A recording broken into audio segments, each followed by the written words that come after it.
Stay away from flipping, honestly. It's not for you yet. This is for later. So for example, for me, I didn't start flipping deals. This is all crooked. A little OCD. Let's get this going here. All right, so I didn't start, whoa, no. What happened? My name is Piche, aka the Fruitful Investor. I grew up in a middle-class family and all I've ever wanted was freedom. By the age of 30, I became a self-made multi-millionaire, all from real estate investing. Follow me on my journey to travel the world when I want, where I want, while continuing to build a killer real estate business. Let's get it.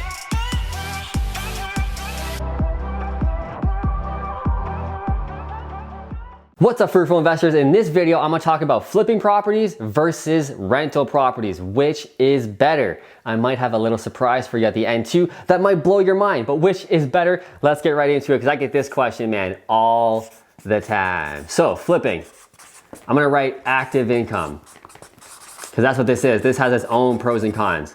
But let's start with the pros because it's cool, right? Flipping properties, I just said it, it's sexy. Why? Thanks to HGTV, everybody thinks they can flip real estate. So easy, right? It's super easy. We can flip a house in like 20 days and make $100,000. They never tell you about the realtor costs, closing costs, etc. But we won't talk about that, right? It's cool, right? Nah, it is pretty cool. But number two, it's quick capital. So if you do it right, if you have a great business that makes sense and you're actually a savvy investor, it can be a way to make quick capital. For example, on our average flips, we're averaging about 25K on the low end, and that'll be about for a 30-day job, a 30-day flip. That's kind of what we're doing in our business. You know, the last flip we just sold, we made 52K, and that was also like a 35-day flip. So not bad, it's quick capital, but there's a lot of risk to that. We won't talk about that right now. Also, the other pro for flipping is that you don't need your own money. So, for example, when I flip properties, I don't use my own money, man. I have a lender lined up. He does all my deals, funds all my deals. I have a bunch of other money sitting there from people who want to invest with me. People are literally chasing me to invest with me. They're like, Matt, take my money, please. Because of all the branding I've done, all the authority I've shown, all the proof I've shown here on YouTube, which I talk a lot about, not in this video, but get my course, Unlimited Cash, below. It's my exact playbook on how to build a brand, build a business, get all the money you'll ever need. So flipping real estate, you don't need your own money to do that. So that's pretty cool. That's some pretty cool pros, right? Let's get into the cons because it can get messy. Biggest one, obviously, is it's risky, like really risky. So you need to really know what you're doing, and even if you do know what you're doing, like for me, I would consider myself a veteran investor, very savvy. I know exactly what I'm doing.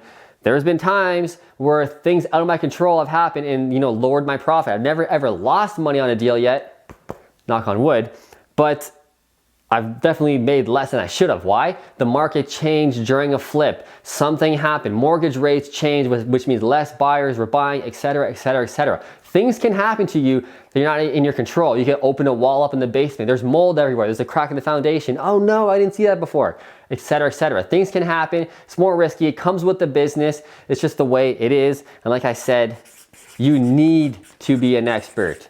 So if this is your first deal, if you're a new investor, stay away from flipping, honestly. It's not for you yet. This is for later. So for example, for me, I didn't start flipping deals. This is all crooked. A little OCD. Let's get this going here. All right, so I didn't start, whoa, no. What happened? All right, so I didn't start flipping deals until like year 7 or 8. So I've been investing now 10 years. So before that, I built my foundation. I did all the rental properties, all the single families, all the multifamilies, etc. And then I got into flipping. And only recently, like the past year and a half, 2 years, I've been really doubling down on this flipping thing. So year 7, year 8, year 9, okay? So that's what I did anyway. You don't have to do that. You can dive right in. But this is a very savvy strategy. You need to be an expert. You gotta know what you're doing. You have to at least renovate 10 properties before you get into this. That's the whole business, is renovating properties. So you gotta know how to do it on a budget, how to run a team, etc. Pretty risky. Need to be an expert. What I got here for my last one is also a very active business. So don't be thinking you're chilling on the beach flipping houses.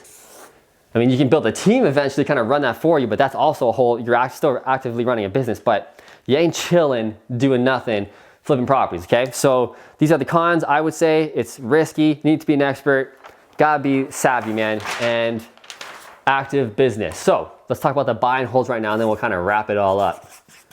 Buy and hold, and we're gonna write that it is passive. Kind of. So we think. Talk about that in a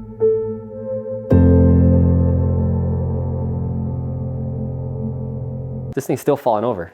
All right, the pros are, when I write pros, it makes me money 24/7, 365.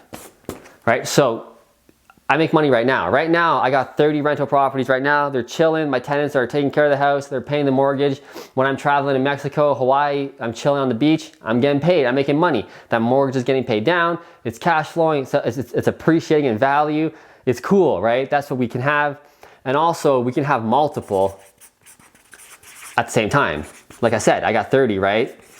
So I don't even know about them. I don't hear from them, right? Because I invest in high quality single family properties. My tenants treat the properties right. I never hear about them. A lot of times me and Rachel are driving to like the grocery store, and I'll be driving, I'm like, oh yeah, I own that house. I own one over there too. Like I just forget about them, which is really cool. That's a cool thing to have in your business. So we can have multiple of them at the same time without too much management. If I have 5 flips on the go, which I do actually right now, the time of this video, I got 5 major renovations going on right now. They're all in my head. I'm always thinking about them, like, is Schweitzer going okay? Is Park Avenue going all right? Is Melrose finished yet? Oh my God, did so-and-so order the flooring? Like it's active, it's crazy. With these guys, I don't gotta think about nothing, right? So, and okay, the benefits of this, the biggest benefit of the buy and hold is that we make money 3 ways.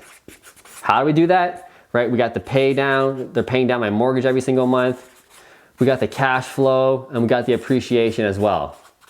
Right, so we make money 3 different ways, which is cool. Flipping, we'll only make money 1 way. Fix, sell it, give me the cash. With this, they're paying down the mortgage, there's cash flow, there's appreciation. That's the biggest pros, that's the biggest pros of the buy and hold. Man, I've been doing like 6 videos right now. I'm getting done. All right, so let's get to the cons, which is the stuff we really wanna know, right? Biggest thing. It's slow. It's gonna take years, 1 year, 2 years, 3 years, 4 years, 5 years, we sell it, then we get the big bucks, right? With the flips, we can make, like I said, pretty decent money in 30 days, 40 days, 60-day flips. That's pretty cool, right? And a big chunk of money as well. Another con, well, we have tenants. We have human beings living in our house. What's the biggest thing with human beings? We're crazy. Things happen, we all have personalities. They're gonna break stuff, maybe. They're gonna screw you on rent, maybe. We can do a lot of great strategies to mitigate that by buying in right areas, being savvy, renovating our house to attract great quality tenants. But in the end, humans are humans. They're gonna do a lot of stuff. Who knows what's gonna happen, right? We hope it works out, but we're dealing with human beings. That's always people we don't wanna deal with, right? Right, that's the business. Another thing here, I just had it in my mind. What is it? Okay, it still requires a lot of time. So as I said, is it really passive? Well, it's definitely way more passive than flipping properties, but it still requires a lot of time and still requires a lot of expertise. So time in the beginning at least. So, you know, we buy the property, we renovate, we flip it, which is what I always do. That takes probably 30 days. So it's on my mind then, it's active in those 30 days. But then after that, once the tenant moves in and the property manager takes it over, okay, now we're getting to like the real passive part. They might call me on month 6, be like, hey Matt, the tap's breaking. Is it cool if I send out my handyman to replace it? Yes, you know, done. So very little time. So it's more passive at that point, but in the beginning, it can be more time consuming. Expertise. I still think this requires a lot of expertise. That's just my whole nature. You guys want to be the best at what you're doing, right? Don't be half-assing this, but it doesn't nearly require as much expertise as the flipping properties, not even close, but you still gotta know what you're doing. Because if you make a mistake, you know, renovating it, you've over-renovated it, you've under-renovated it, etc. Maybe you bought in the wrong area and it's a shitty rental property. If you're doing a rental property, at least you can wait that out, right? You can hold it for 3 years, 4 years, kind of make up the mistake that you might have made, and you'll come out okay. With a flip, if you bought it in the wrong area, nobody wants to buy it, dude, like that's bad. Like that's gonna be a bad scenario. What are you gonna do? So flipping, you gotta know what you're doing. Here, I still want you to know what you're doing, but not nearly as important. So, final thoughts. Should you buy flipping properties or should you buy and holds? Here's the big surprise. I want you to do both, just in the right time. So at the beginning, I want you to focus on these. Why? This is the bread and butter of your wealth. This is the real wealth. You want to get real disgustingly rich in the future? This is where you do it. It's not flipping properties. This is where you do it. Get 20 properties, 30 properties, 40 rental properties, have them all getting paid down every single month. They're all appreciating in value every single month, and they're all cash flowing, maybe a little bit of money. Who cares? We don't care really about the cash flow when we're buying quality rental properties. If we want to do multifamily properties and play that game and do the cash flow game, dude, you can totally retire within 1 year of buying, 3, 4, 5 multifamily properties. Cool. I'm talking about getting like passively dirty rich, which to me means buying quality single family properties in good areas. And we're just gonna let that roll. For example, that's what I'm doing right now. I'm just seeing this happen in my business right now. I've been investing 10 years, like I said, right? I've been doing the partnerships for about 5, 6 years where I'm getting a lot of partners. Those properties are all coming due, right? Because we sell them at around year 4 or 5. We sell them with the partners. Now we're starting to sell them. So now I'm starting to get paid the money from all those deals I was doing in the past. Now I'm seeing that money, which is cool, right? So we're selling one every couple months, it seems like. 40 grand here, 75 grand for that one, 80 grand for that one. Cool, man. That's how you get really rich. If I were to keep those for 10 years, like insane amounts of money, right? So do this first. Get at least 10 rental properties. That's what I would say. Focus on getting your 10 because you're gonna build a lot of skills. You're gonna know how to renovate. You'll have a team by then, contractors, mortgage brokers, property managers, realtors. You'll have the whole team set up from doing this whole system. Now you're ready to go into the flipping section, which is exactly what I did. I don't want you to copy me, but hey man, sometimes I'm right and I know when I'm right. This is the best strategy. Do the buy and hold, then move into the flips, because now you got the passive income working for you. You're rich, you're a multi-millionaire net worth, cool. Now you're also getting the active with the flipping. Now you're just merging the two together. Now it's hilarious, right? Now you're making, 50 to 100K a month in flips, maybe, right? If you're doing 2 or 3 at a time. And then you also have a $3 million net worth. Like, that's just hilarious, right? That's how you want to do it. That's what I'm doing. This is exactly what I'm seeing in my business with those numbers exactly. That's pretty cool. That's what I want for you. So is flipping better than rental properties?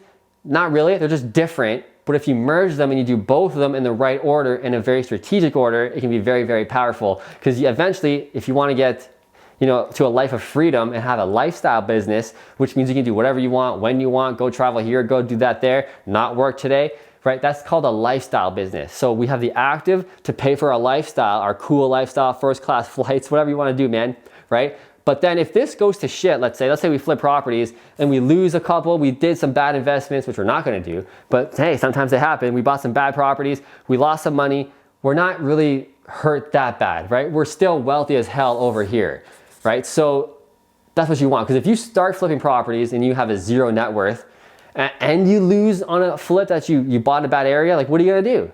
Now you're like 50K in the hole. How are you gonna get out of that? It's gonna take so much more time. People aren't gonna trust you anymore, etc., right? So that's why it's important to me to do this order. Number 1, passive. Number 2, then do the active.